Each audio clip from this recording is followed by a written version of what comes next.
ओम शांति। आज का यह मधुर संगम मधुबन की पावन धरती पर बेहद घर में समर्पित कुमार भाइयों की तपस्या भट्टी में इस पुण्य अवसर पर हमें परम सौभाग्य प्राप्त हुआ। राजयोगिनी सरला दीदी जी ने हमें अत्यंत गहन और मनन योग्य क्लास कराई।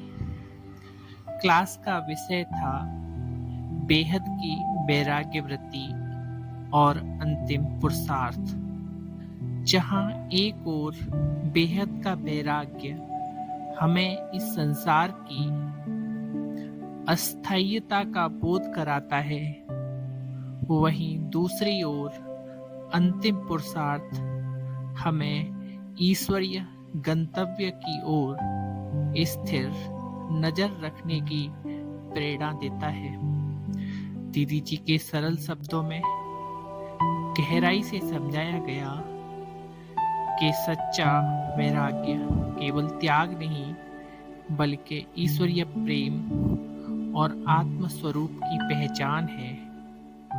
और जब यह वैराग्य हमारी वृत्ति में समा जाता है तभी हम अंतिम पुरुषार्थ अर्थात परमात्मा के सानिध्य में पूर्णता की मंजिल को सहज ही प्राप्त कर सकते हैं। आइए इस दिव्य क्लास के माध्यम से मिली शिक्षाओं को हृदय में धारण करें और जीवन में उतारकर स्वयं को श्रेष्ठ भविष्य की ओर अग्रसर करें। सुनते हैं आदरणीय सरला दीदी जी से बहुत ही गहन बेहद की वैराग्य वृत्ति और अंतिम पुरुषार्थ की यह पावरफुल क्लास। आदरणीय सरला दीदी जी।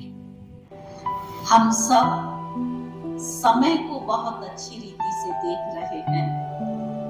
बाप दादा ने भी समय के लिए जो जो महावाक्य उच्चारे कि अंत का समय ऐसा होगा, अति दुख होगा, शारीरिक, मानसिक, सामाजिक, आर्थिक, राष्ट्रीय और अंतरराष्ट्रीय स्तर पर तनाव, हिंसा, ये सारी विकृतियां होंगी जिनको आज हम सब देख रहे हैं।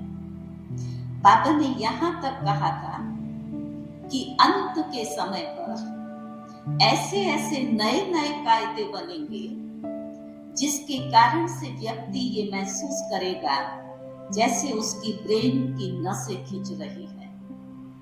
आज हम उसे महसूस कर रहे हैं। जिसके पास धन है वो भी दुखी है और जो निर्धन है वो भी दुखी है। तो ये है अंत के समय की स्थिति। अब अगर हम अपने यज्ञ की तरफ दृष्टिपात करते हैं तो बाबा ने शुरू से हम सबको दो बातों पर अटेंशन दिया, पढ़ना और दूसरा पढ़ाना, अर्थात पढ़ाई और ईश्वरीय सेवा। बहुत छोटे स्वरूप से बाबा ने इसको आरंभ किया। पहले पहले हम सबको बाबा कहते थे, बच्चे शिव बाबा कैसा है, आत्मा कैसी है, अंगुष्ठाकार है। अंगुष्ठाकार के बाद में बाबा आए निराकार है, सूक्ष्म अति सूक्ष्म ज्योति स्वरूप है। उस आत्मा के ज्ञान की गुह्यता को, सूक्ष्मता को समझाते समझाते आज बाबा ने हम सब बच्चों को इतना परिपक्व बनाया है कि हम आत्मा के उस यथार्थ स्वरूप में स्थित होकर सेकंड में परमात्मा मिलन की अनुभूति कर सकते हैं। तो दूसरी ओर सेवा को वो भी बाबा ने इस रीति से विस्तार किया। शुरू में प्रदर्शनियां निकली, मेले हुए, मेगा प्रोग्राम हुए, इंटरनेशनल कॉन्फ्रेंसेस हुई, जब छोटी छोटी सेवाएं होती थी तब बाप दादा कहते थे कि बच्चे विहंग मार्ग की अब सेवा होनी चाहिए। हर वर्ग हर क्षेत्र की सेवा हम बच्चों ने की बाबा के डायरेक्शन अनुसार। तब विहंग मार्ग हम कहते थे विशाल रूप की सेवाएं, लेकिन धीरे धीरे वो परिभाषा में भी परिवर्तन आया। मैं एक अव्यक्त मुरली पढ़ रही थी जिसमें बाबा ने ये कहा कि अब तुम्हें काली स्वरूप धारण कर अपने पुराने स्वभाव संस्कारों को भस्म कर असुर संहारणी बनकर के वातावरण और वृत्ति को परिवर्तन करना है, अर्थात आसुरी वृत्तियों का नाश करना है। इसको कहते हैं विहंग मार्ग की सेवा। अर्थात बाबा वाचा से हमें मनसा की तरफ ले गए। ये हमारी विहंग मार्ग की सेवा है। अब जब वृत्ति परिवर्तन की बात आती है तो उसका मूल आधार है बेहद की वैराग्य वृत्ति। जब तक वैराग्य वृत्ति नहीं तब तक त्याग नहीं, और त्याग के बिना तपस्या नहीं, और तपस्या के बिना सेवा की सफलता और सिद्धि। बेहद का वैराग्य, अब अगर उसके ऊपर हम गहराई से सोचें विचार करें, जिस दिन हम बाबा की बने, बाबा ने हमें ज्ञान का तीसरा नेत्र दिया। जिस ज्ञान के तीसरे नेत्र से हमने स्वयं को समझा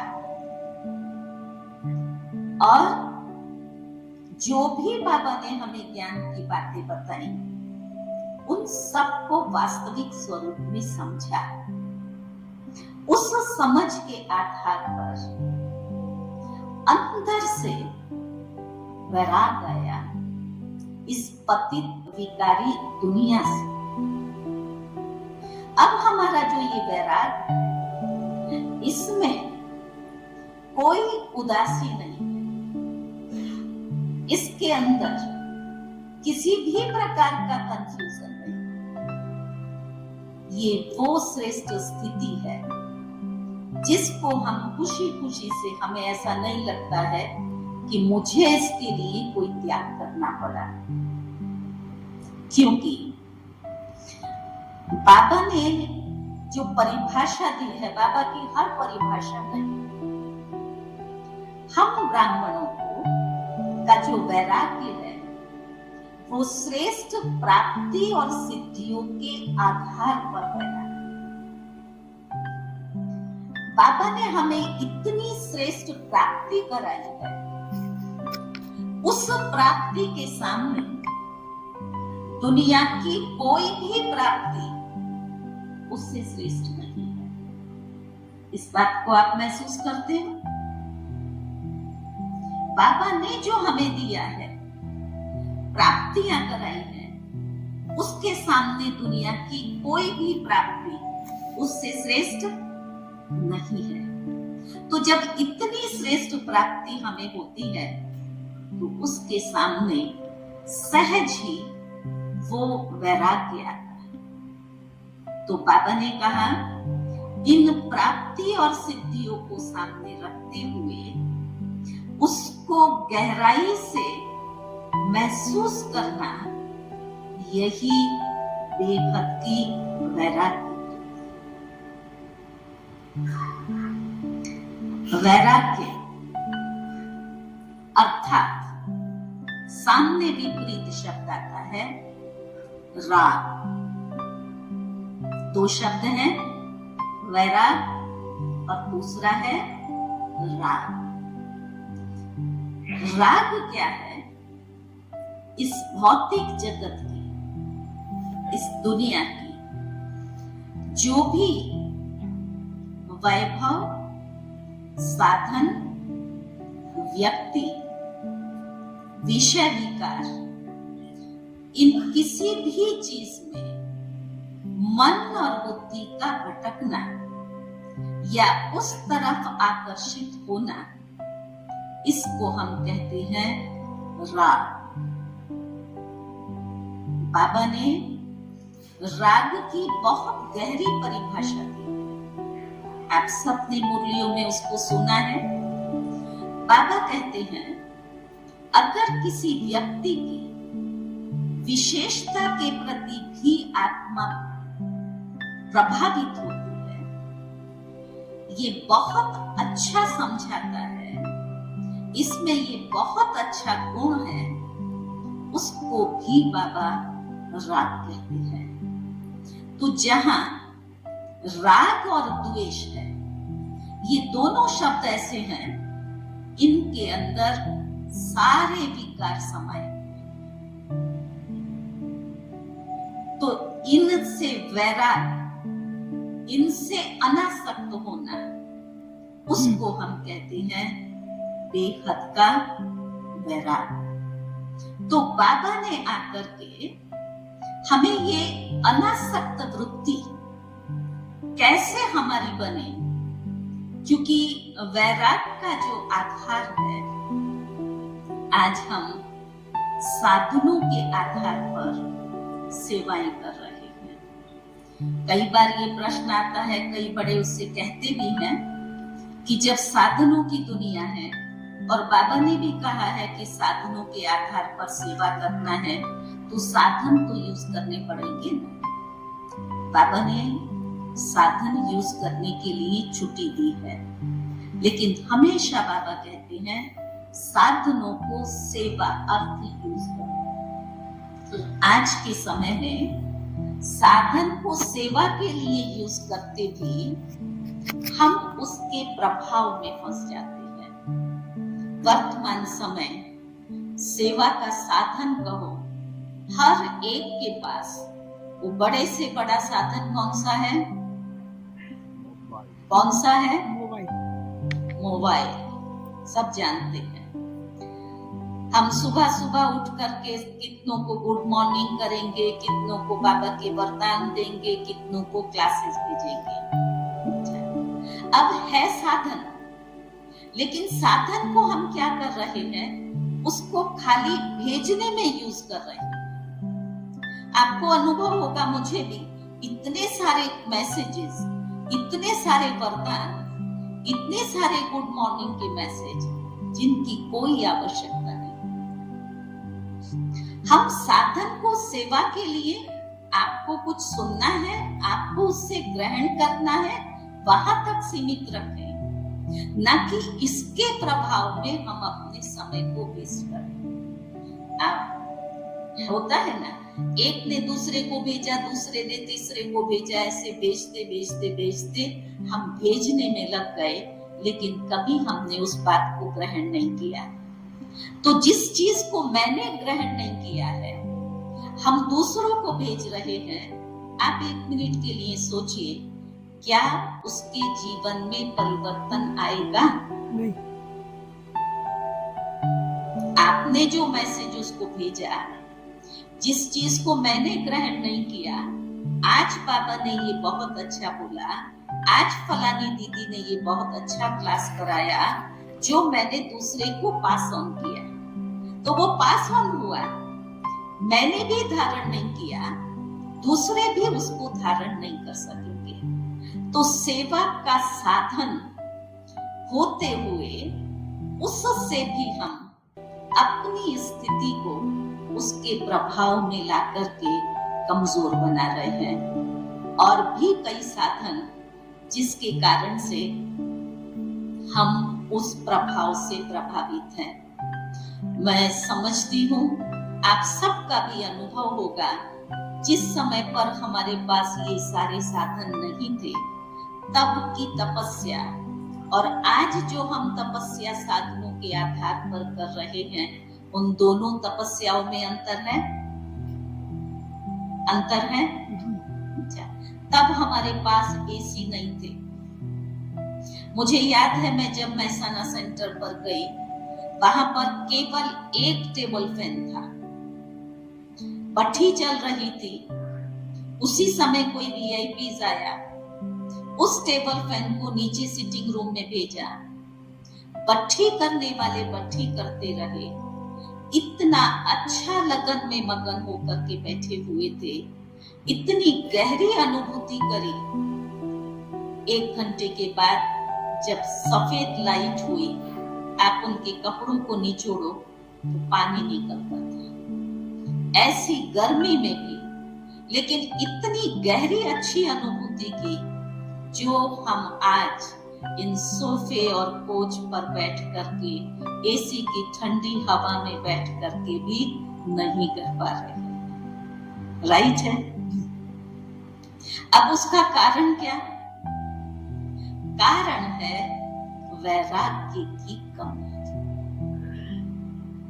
जब तक हम साधनों में आकर्षित हैं, तब तक हम अनुभूति नहीं कर सकते हैं। तो बाबा कहता है, जैसे साधनों से सेवा करते भी खुशी नहीं है, प्राप्ति इतनी नहीं कर पा रहे हैं, इसी प्रकार से जब हम श्रेष्ठ कर्म करते हैं तो श्रेष्ठ कर्म से पुण्य का खाता जमा होता है।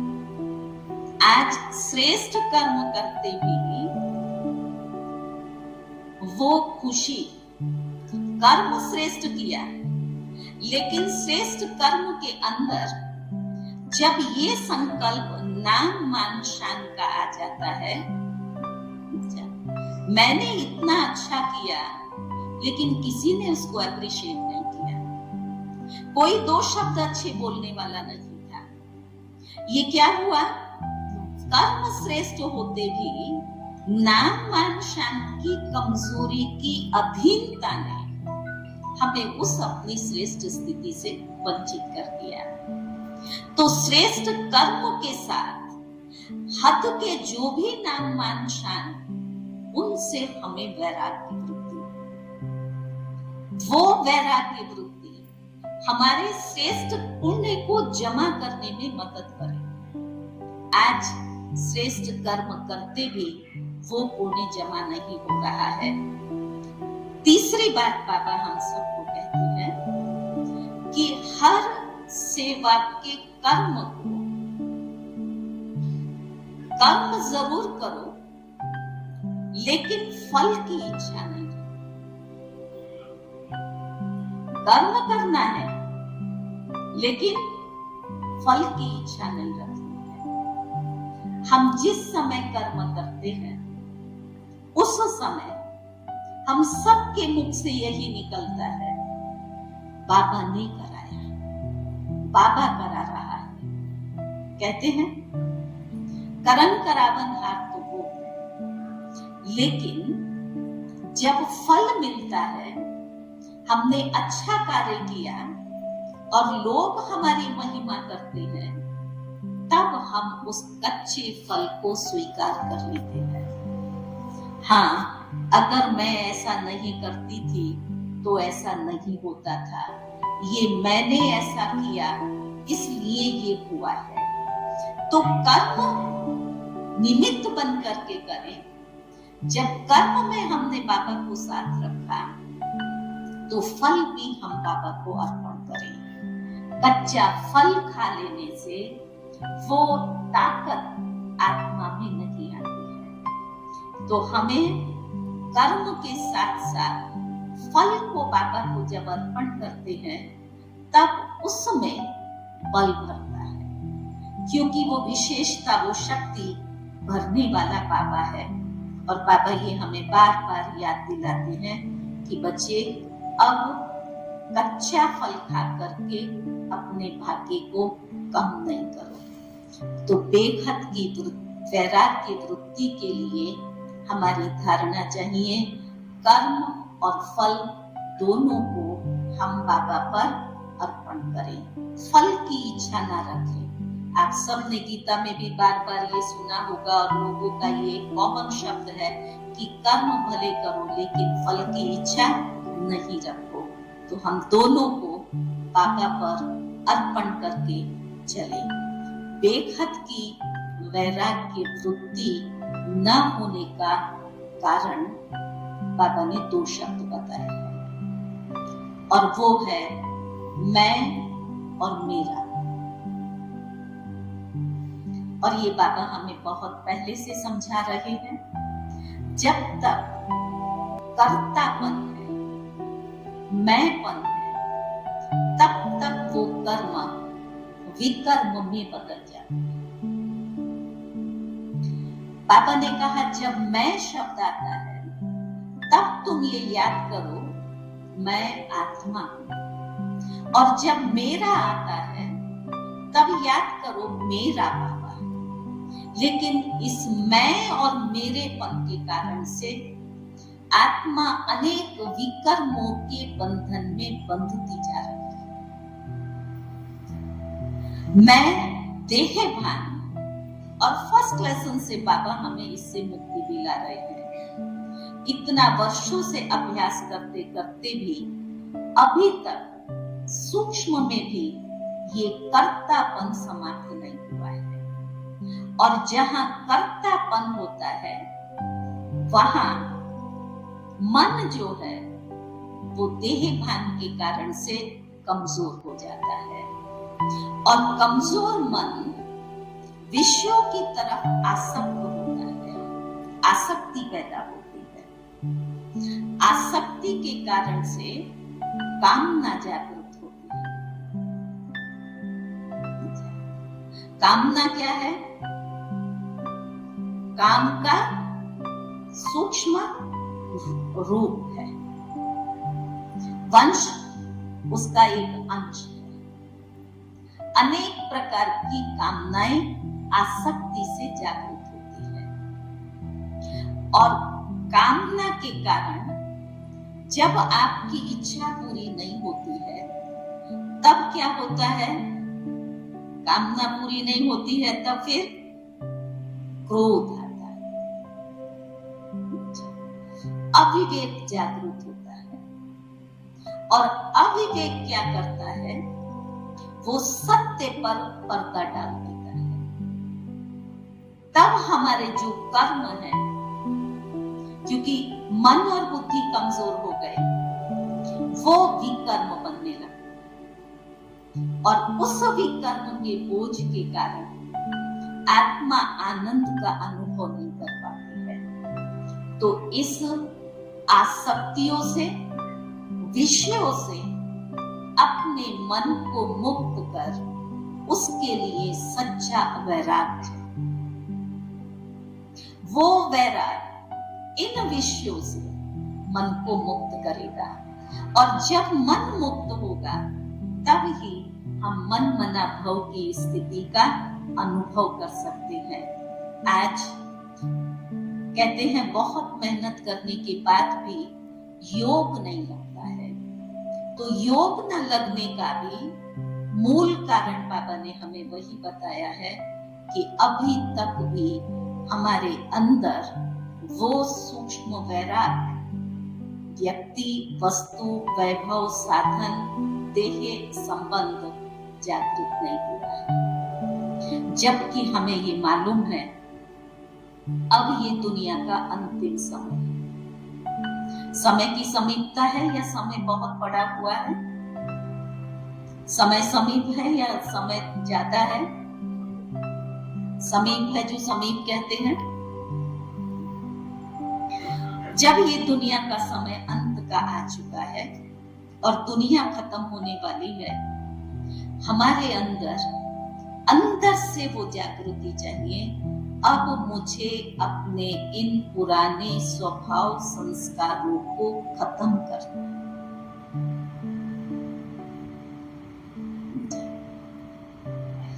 और जब तक ये संस्कार परिवर्तन नहीं हुए हैं, क्योंकि अब हमारे घर जाने का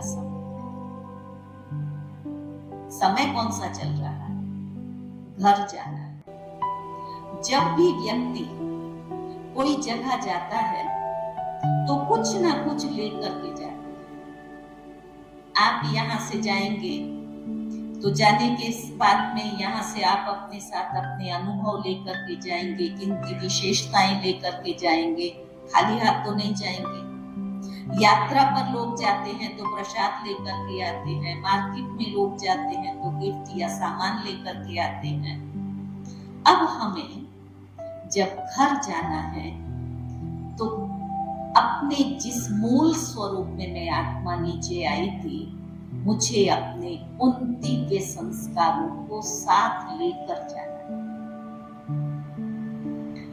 उन संस्कारों की जैसे आई थी वैसे मुझे जाना है। तो ये समय का अंतिम समय का ज्ञान होने के कारण से भी हमारे अंदर बेहद की वैराग्य वृत्ति पैदा होगी, और उस वैराग्य वृत्ति के कारण से स्वार्थ वृत्ति और लोभ वृत्ति हमारी नष्ट होती है, संग्रह वृत्ति हमारी खत्म हो जाती है, और आत्मा हल्की होकर के, क्योंकि संग्रह की हुई चीज भी अंत के समय पर हमारे लिए विघ्न रूप बनती है। कईयों के अंदर संग्रह वृत्ति का एक संस्कार होता है। हमारी एक बहुत पुरानी दादी थी, अभी तो वर्षों हुआ उसको शरीर छोड़े हुए। उनके अंदर ये संग्रह वृत्ति का संस्कार था, हर चीज को संग्रह करके रखना और पहनना वही फटे पुराने कपड़े। जब उन्होंने शरीर छोड़ा तो जगह जगह से सारे सेंटर के अंदर से पैसे भी निकले, चीजें भी निकली, कई चीजें ऐसी बना संस्कार। अब हमें ये मालूम है वापस घर जाना है, उसके वैराग्य वृत्ति से इस संग्रह वृत्ति को और स्वार्थ वृत्ति को हमें भस्म करना है। साथ क्या लेकर के जाना है? जिस स्वरूप में हम ऊपर से नीचे उतरे थे, उसी स्वरूप में हमें वापस घर जाना है। तो वैराग्य वृत्ति के द्वारा ये स्थिति। दूसरा बाबा कहता है कि जब कर्म में कर्ता बनाता है, उससे मुक्त होने की विधि है, हमेशा ये समझो कि करावनहार करा रहा है, निमित्त और निर्माण भाव, कर्तापन नहीं, करावनहार करा रहा है। उससे भी हमारी वैराग्य वृत्ति जागृत होती।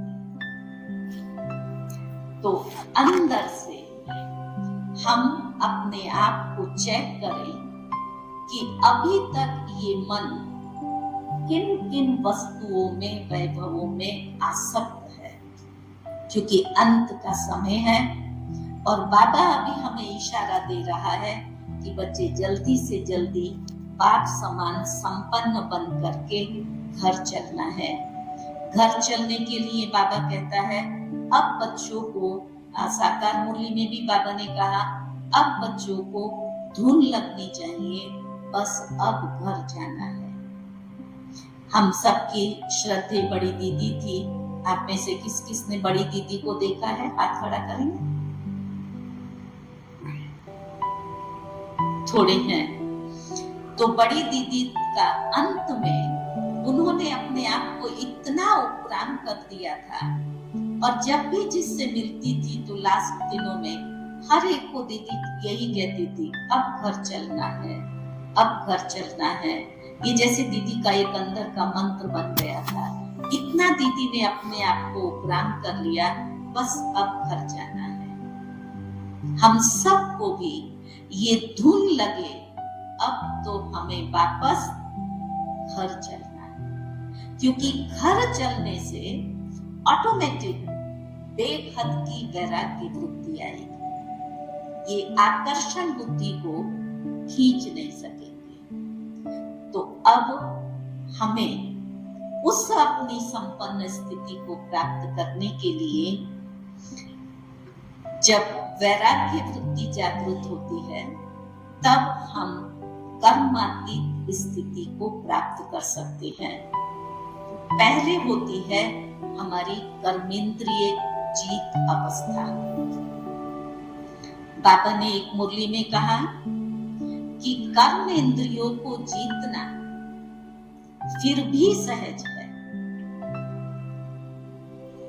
फिर भी सहज है, लेकिन सूक्ष्म शक्तियां इन मन बुद्धि संस्कार के अधिकारी बनना ये पुरुषार्थ है।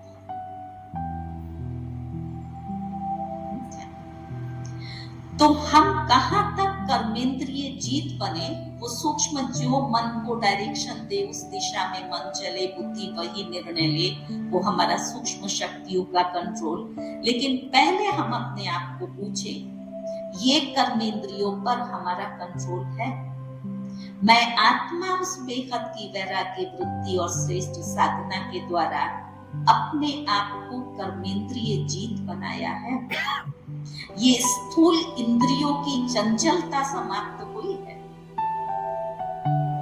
हम मन और बुद्धि संस्कार, मन को तो जो संकल्प दे वहां तक पहुंचे, उस स्थिति में इतना समय स्थित रह सके, ये हमारी सूक्ष्म धारणा जो अब वर्तमान में होनी चाहिए। लेकिन स्थूल इंद्रियां भी अभी तक उन पर हमारा संपूर्ण कंट्रोल नहीं है?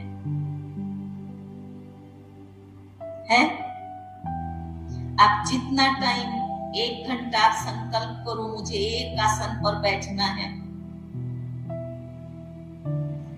ये आंख कर्मेंद्री जिसके लिए बाबा इतनी मुरलियां चलाता है कि बच्चे सबसे जास्ती धोखा देने वाली इंद्री कौन सी है? आंख है। आंख से ही सारी बातें, देखा उस चीज को उठा लिया, चोरी कर लिया, देखा उठा करके खा लिया, आसक्ति के वश हो गया, देखा सुंदर और वो तो उसकी तरफ आकर्षित हो गया। तो सबसे जास्ती धोखा देने वाली इंद्री तो आंख है। हमने इस पर विजय प्राप्त की क्योंकि बाबा ने इस दृष्टि को पहले बदला। पहले हम इसको दैहिक दृष्टि से देखते थे, ये फलाना है, ये ऐसा है, ऐसा है। अब हमारी दृष्टि रूहानी बनी। क्या हम उस रूहानी दृष्टि का उपयोग कर्म करते हुए कर रहे हैं? हम उस उपराम स्थिति से न्यारा और प्यारा होकर के कर रहे हैं?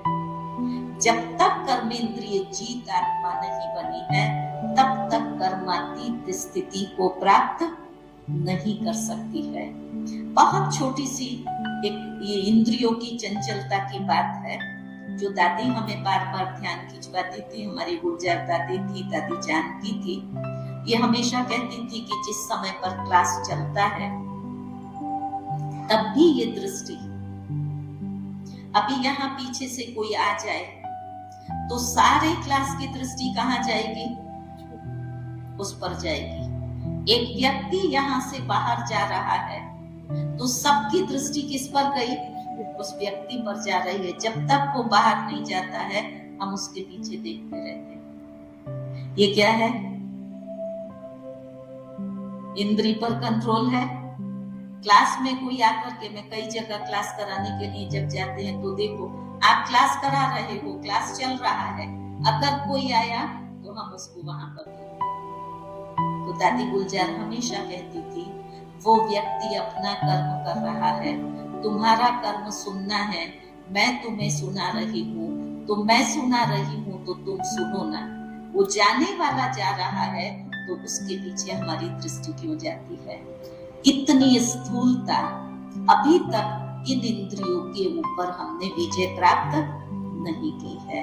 तो हम अपनी उस बेहद की वैराग्य वृत्ति को जागृत करें, जिससे सूक्ष्म वृत्ति में अंदर परिवर्तन आए और उस वृत्ति के परिवर्तन से हम इन कर्मेंद्रियों पर विजय प्राप्त करेंगे। और कर्मेंद्रिय जीत ही कर्मातीत, कर्मातीत अर्थात कर्म करते हुए कर्मों के बंधन से अतीत। कर्म नहीं छोड़ देगा लेकिन बंधन में नहीं आएगा। उपराम होकर के, साक्षी होकर के कर्म करेंगे। क्योंकि कर्मातीत अवस्था अगर प्राप्त नहीं की है तो बाबा कहता है कि बच्चे तुम सबको धर्मराजपुरी से क्रॉस करना होगा। तो हम धर्मराजपुरी क्रॉस करने के लिए तैयार हैं या अपनी कर्मातीत अवस्था बनाने के लिए तैयार हैं? क्या पसंद करेंगे? कर्मातीत बनना पसंद करेंगे। उसके लिए चाहिए 20 नाखूनों का पुरुषार्थ। 20 नाखून अर्थात दृढ़ता। प्राण जाए पर वचन न जाए। तो ये संकल्प ले कि मुझे दृढ़ता संपन्न तपस्या से अब अपने को कर्मातीत बनाना है। कर्मातीत आत्मा की निशानी देह, संबंध और संपत्ति उन सब से उपराम। न देह खींचेगी, न संबंधों का बंधन होगा। देह की मालिक कर्मेंद्रिय जीत आत्मा मालिक होती है। हम आप सब ने अपनी दादियों को देखा, अंतिम स्थिति में चाहे शरीर के प्रकृति का कोई भी हिसाब किताब था, उन्होंने उसको हिसाब किताब भी नहीं किया। इतना देह से उपरांत डिटैच थे। शरीर में बैठी है आत्मा मूर्ति के समान। लास्ट में मैं दादी गुलजार को मिलने के लिए एक बारी बॉम्बे गई थी, जब दादी काफी टाइम वहां बॉम्बे में थी। दादी का क्या चेहरा था, ऐसे चमक रहा था जैसे मूर्ति बैठी, इतना तेज, क्योंकि कर्मातीत स्थिति में थी। कर्म भोग नहीं भोग रही थी, हिसाब किताब नहीं चुकतू कर रही थी, सेवा अर्थ उस स्थिति में बैठी हुई वायुमंडल को, प्रकृति को परिवर्तन की सेवा कर रही थी। हमें भी अपनी उस सर्वोच्च स्थिति के द्वारा, मन और बुद्धि की एकाग्रता के द्वारा कर्म भोग से परे कर्मातीत स्थिति का अनुभव करना है। समय हमारे पास कितना है? कितना है? बहुत कम है। समय कम है और मंजिल लंबी है। उस कम समय में अगर उस लंबी मंजिल पर पहुंचना है, तो पहुंचने के लिए जब तक अंदर से ये बेहद की वैराग्य वृत्ति को जागृत नहीं किया है, तब तक हम उस अंतिम पड़ाव तक नहीं पहुंच सकेंगे। तो ये समय की भी पुकार है, बाबा की भी आश है कि अब मेरे बच्चे संपन्न बन करके मेरे पास घर में आए। तो हम बाबा की आशाओं को पूर्ण करने वाले बच्चे हैं। अपनी संपन्न और समान स्थिति बना करके जल्दी से जल्दी घर चले, बाबा के भी संकल्प को पूरा करें और जो इस विश्व परिवर्तन का कार्य है, उस कार्य को भी हम पूर्ण करें। तो आप सभी इस पट्टी के अंदर उस वैराग्य वृत्ति को धारण करके अपनी जो भी सूक्ष्म में रही हुई कमजोरियां हैं, स्व चेकिंग से खत्म करेंगे। और मैं और मेरा बाबा, बस ये 2 शब्द हमेशा के लिए याद रखेंगे, जो दादी जानकी का मंत्र था, मैं और मेरा बाबा, जो आपको अनेक प्रकार के जंजालों से मुक्त रखेगा, उपराम रखेगा। तो ये उपराम स्थिति ही मन और बुद्धि को एकाग्र करेगी। बाबा की उन शक्तियों का अनुभव करते हम अपनी उस शक्तिशाली वृत्ति से इस वायुमंडल को परिवर्तन कर सकेंगे। ऐसी श्रेष्ठ शुभ भावनाओं के साथ ओम शांति।